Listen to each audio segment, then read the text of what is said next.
Welcome to Couve.com. I'm your host, David Medor. Today we have our state treasurer candidate, Sharon Hanek.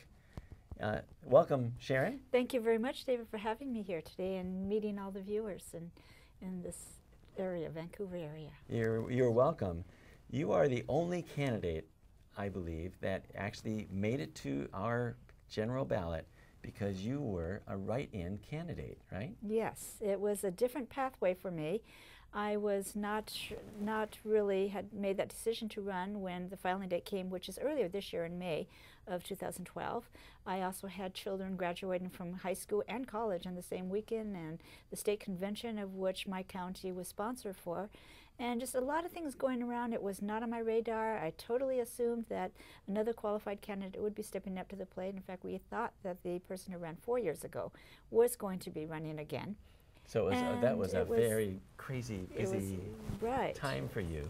And that person did not step forward. No. So what that ended up was left a void.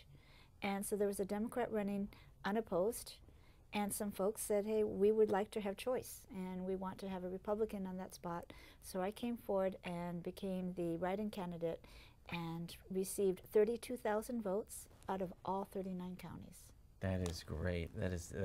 I love to hear success stories when somebody steps up and accomplishes something like that. The only other candidate that I can remember that actually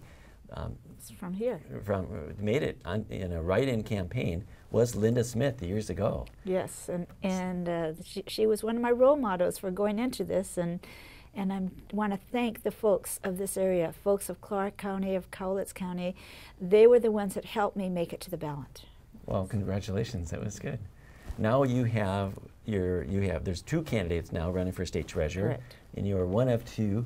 And for you to be able to make it to the general election must have been a surprise to the one candidate who thought he had it sewed up. Yes, he did not know he had to run a campaign until the end of August. Whoops. Well, not whoops, but surprise. Surprise, right? yes. Okay. State treasurer. Now, if I was to ask people on the street, they probably wouldn't feel passionately about state treasurer. So help us to understand the significance, the role, the importance of state treasurer. What does state treasurer do?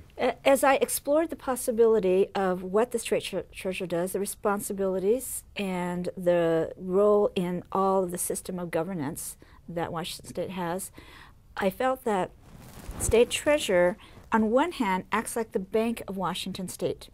The banker where monies are deposited, they make sure that the checks are written, that there is investments that are being handled correctly so that we have really good rates of return and that we can give money back to the people, and the pension plans and the labor and industry and the get tuition plans, that the money is being invested well so that there will be money in the future.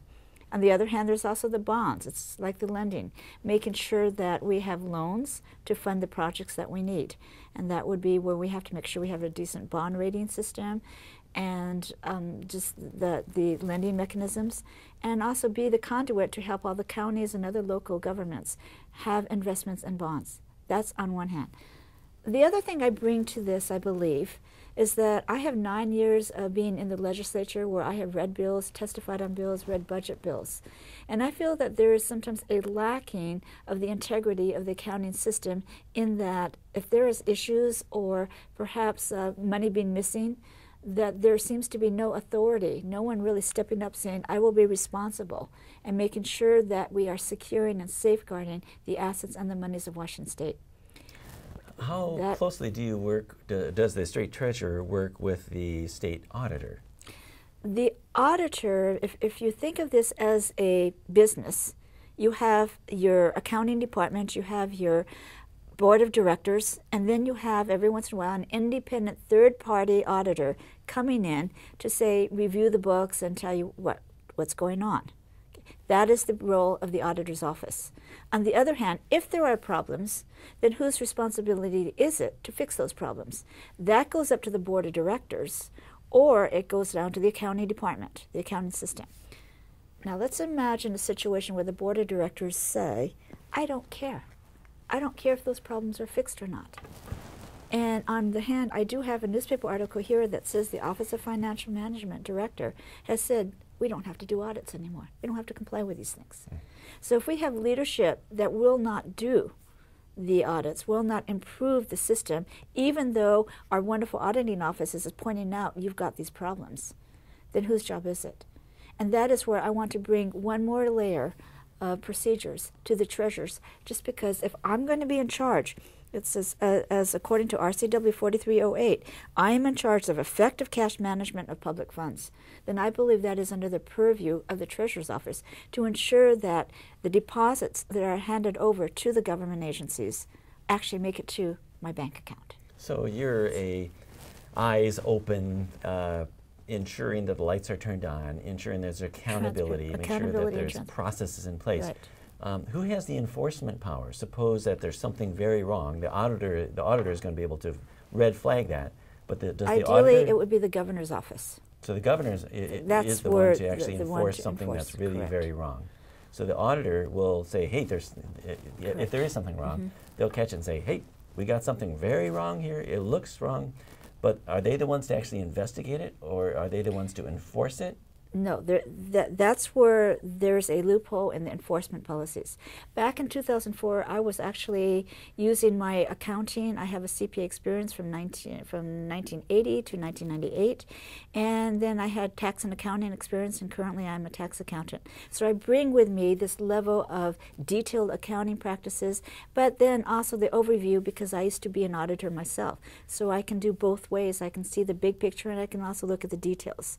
When I look at the details, though, I see that there is no one enforcing it, which would be the governor's office. I went in once and I found some errors in the Office of Superintendent of Public Instruction. I wrote a letter to the governor's office saying, can you fix these errors? And the response I got was, it's not my problem, it's the auditor's. But then I went to the auditor's office and sat with them, and they said, we have no enforcement powers. So then I sat there thinking, whose job is it? And that's where now I feel that my family life, my children are all grown now.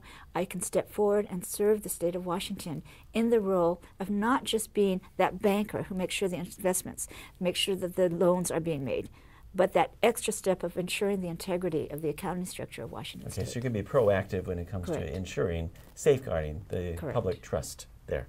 Okay, when it comes to the contrast between the two candidates, there are two candidates in this race. The other fellow is Jim McIntyre. How do your qualifications and your priorities differ? Well, I took a look not just at the previous incumbent, Jim McIntyre, who's been there for 4 years, but to his predecessor, and I feel that the role of treasurer can shape the guidelines on the responsibilities. The previous treasurer did take into consideration some of the bookkeeping elements, some of the detailed things that I'm talking about. The current treasurer's background is 14 years of government service, in the 10 years serving in the legislature, and 4 years as the state treasurer. Prior to that, he was a teacher of economics at the University of Washington. So there is no public sector experience and private sector experience. There's no boots on the ground having helped small businesses. That's where I will bring a different viewpoint, because I don't think inside the box. There's a way of thinking in Olympia. I don't think that way. I understand how they think because I had to work with legislators for 9 years. But I want to bring into it another outside way of thinking that maybe we could start correcting some deficiencies in the system. Okay. Just a specific case here. We have in our area here, Clark County, a very large project that is really under, right now, there's a lot of questions regarding it. We've had a forensic accountant locally here that has really raised some red flags and is calling for an investigation by someone that has the proper jurisdiction. But the state treasurer, completely silent, not responding. The state auditor, completely silent, no involvement. And in fact, no one is stepping forward to answer that call. Should you at least look into it or even audit? There's nothing. What happens when you have a state agency that is called into question, that has handled $160 million, and you have somebody that's certified as a fraud investigator saying, you know, you really ought to look into this, would that be, well, would this the is Treasurer's similar. Office get involved in that? This would be similar to the situation I ran into with the education system. One thing to look into is, are we dealing with 100% state money, or are we dealing with federal money? It's a mix. If you have federal money involvement, then there is always that level potentially of going to the Office of Inspector Generals, taking it up to the next level, because chances are the servicing of that federal contract is not being done. So I'm looking at it also in elements, not just that there's potential fraud, but what are the violations, and then you have to kind of break down whose area is it for the responsibility of the violations. We have an Attorney General who should be our enforcer. But several years ago, and I believe possibly under the leadership of the current governor, they changed the role of Attorney General not to be the proactive defender of rights for the people, but the defense attorney for the state agencies. Which is really redundant with the state Attorney General. So as such, the Attorney General is often not, a bit reluctant to be proactive at doing investigations. So you would think that you can go to the Attorney General, you would go to the governor, but if they choose not to act, there really is not a good recourse except to try to break it down. The Treasurer's Office is more of it's not an auditor. The auditor would be the one to audit. I would just think that if I see deficiencies in the system, more of from a system approach, not a fraud approach, that's where I believe would be the responsibility, but not necessarily to investigate and fraud. Again, if there is federal contracts that are in violation, then the Treasurer's job to make sure that the monies are being spent to the letter of the law. And that could be under that jurisdiction. We do see a contrast between the State Treasurer's Office, their role in Oregon, and the Treasurer's Office in Washington. For this project, the CRC Light Rail Tolling Project I've been talking about, the State Treasurer's Office of Oregon, even though it's driven by Washington, had proactively looked at the numbers that have been used and promoted to promote this project, and raised a red flag and said, there's a $500 million hole here. Again, this does not work. It's not complying to the requirements of whatever the laws passed or the federal laws. And that could be then repayment of funds, and there's going to be problems on the state if we don't get that fixed. That would it would be very good for the people to be able to know that there's someone proactive in a position of authority. And it sounds like your the office that you are running for, you see that as a proactive office. Right now, we got silence, and Jim McIntyre, the other fellow that you're challenging here, is the incumbent. Correct. And so what we have from Jim McIntyre right now is silence. In discussions that we have had, and we finished several joint discussions with editorial boards, I feel that the current treasurer, he senses his role to be primarily one that makes sure that we have great bonds and that we have good lending capacity and smooth transitions for loans. I do think, though, that when you think about bonds, that's loans. We should not depend and rely on loans to be paying for projects and it's not sustainable to have borrowings. We need to have self-sufficiency. We need to have revenues that can make the income, not relying on outside factors. That's just a philosophical difference that I see between us. And it is a rare voice, especially in government these days, when we have $16 trillion debt and billion or $1.5 trillion deficit, increasing that debt every year at the federal level, and debt being the answer to everything, it seems, which does become unsustainable, even for our transportation. All the gas taxes, 2/3 of all of our gas taxes collected are only going for debt service because they spend it all up front and there's nothing left. There's another type of debt. Well, first, I would also say that what I see is that the inside Olympia way of thinking is that when you have all the special interests come and they create this budget and say we need this amount of cash, the solution is, we'll look at our shrinking revenues, but then we're going to add on the debt, and we're going to add on raising taxes. I don't believe that's the way that we should be handling state government, but that's a policy issue and not necessarily something that the treasurer can do. But what the treasurer can do is that in looking at the debt, when you talked about transportation, there's a new type of transportation bond which is 100% relying on the federal government to pay back the interest on the bonds. They're called Garvey bonds. And the current state treasurer has committed Washington State to these Garvey bonds at a point in time when the federal transportation budget had not even been voted on yet. So again, this reliance on the federal government to solve our debt problem, especially when the federal government just got downgraded on their bond rating, is going to have a negative impact on Washington State. With so much money being borrowed from other nations like China, and the precarious position that states and cities are in. You got California, that if they were a business, they would have been bankrupt long ago, and even whole cities are having declared bankrupt in California. So debt is not something that I cherish. It shouldn't be the solution. Shouldn't be the way to go to solve problems. Yes, and I'm glad to hear that philosophy. It would be a step in the right direction, I believe, for the way we want to go. Well, when you have some interesting background, your father, and you have some. Can you tell us a little bit about that, because that's it's an unusual story. The reason for stepping out and running for a statewide position, despite that, my whole background has been just being a mom, serving on little leagues and volunteer work locally.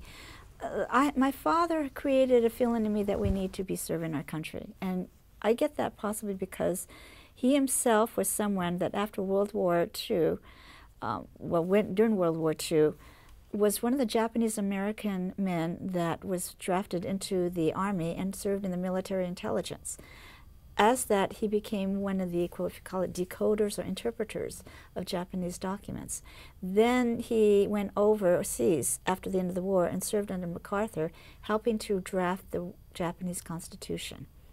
Because he had the linguistic ability, because he was one of the first Japanese American attorneys in America, he was able to be the liaison between the Japanese government and the U.S. government.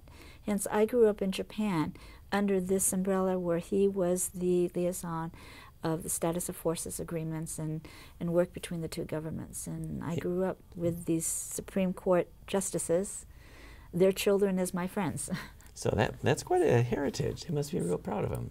Yes, very much. Great. So you are you're thankful for your American citizenship here. Yes, and he made sure, and despite the fact that my mother was interned in camp, my parents were very proud to be an American, and they wanted to make sure that their kids, which would be me and my brother and sister, were raised loving America. So during the war that was started by Pearl Harbor, your mother was actually put into an internment camp? Correct, in Minidoka, Idaho. For how long? I believe my grandparents were there for a couple years. She herself was released early to find work in Washington, D.C., while my uncles, her brothers, served in the 442nd, the most decorated army in World War II. Wow, that's and yet there's no resentment or unforgiveness or anything like that. No, I don't feel that. They happy and they to be never shared that. They never brought that onto American citizens, and that's character. So thank you for that heart, that attitude. Are there, what is the number one issue that you feel like, or have you already talked about it? Well, just the fact of bringing more leadership and accountability. And it's not so much that I would get in there and fix everything, but I could provide the leadership in saying, take a look at these things that are not being done as per the auditor's office, and let's try to start working towards ensuring the public that their funds are safe, that their monies are safe, that if you have on the books that you've got 25 computers, you have 25 computers. Those are the types of things that I would like, just an overview of the integrity of the accounting system and making sure assets are secure. So you care about that deeply, it sounds like. Yes. Got some passion there.